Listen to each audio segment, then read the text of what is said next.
ওসমান হাদি একজন জুলাই যোদ্ধা, প্রথম সারির যোদ্ধা। ওসমান হাদি মারা গিয়েছে, ইন্না লিল্লাহি ওয়া ইন্না ইলাইহি রাজিউন।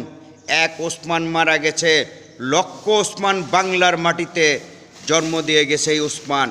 আমরা ওসমানের তীব্র নিন্দা জানাই। ওসমানের হত্যাকারীদেরকে অতি তাড়াতাড়ি বর্তমান সরকার তাদেরকে গ্রেপ্তার করবে এবং ভারত থেকে এনে গ্রেপ্তার করবে। ভারত যদি না দেয়, ভারতের সাথে সম্পূর্ণ সম্পর্ক বিচ্ছিন্ন করবেন ডক্টর ইউনূস স্যার।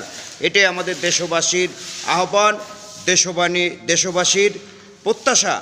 না করলে বর্তমান সরকারও এই ক্ষমতায় থাকতে পারবে না। জুলাই যুদ্ধ এটা ৭১-এর যুদ্ধ না, এটা হাজারো শহীদের রক্তের বিনিময় এই জুলাই যুদ্ধ হয়েছিল।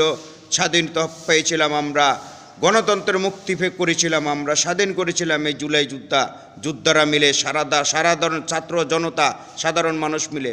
সেই জন্য বলছি, ভারতের সাথে সম্পর্ক বিচ্ছিন্ন করে এই জুলাই যোদ্ধার হত্যার বিচার করতে হবে এবং তাদেরকে বাংলাদেশের মাটিতে এনে জনতার সামনে তাদের ফাঁসিতে ঝুলাতে হবে ইনশাআল্লাহ।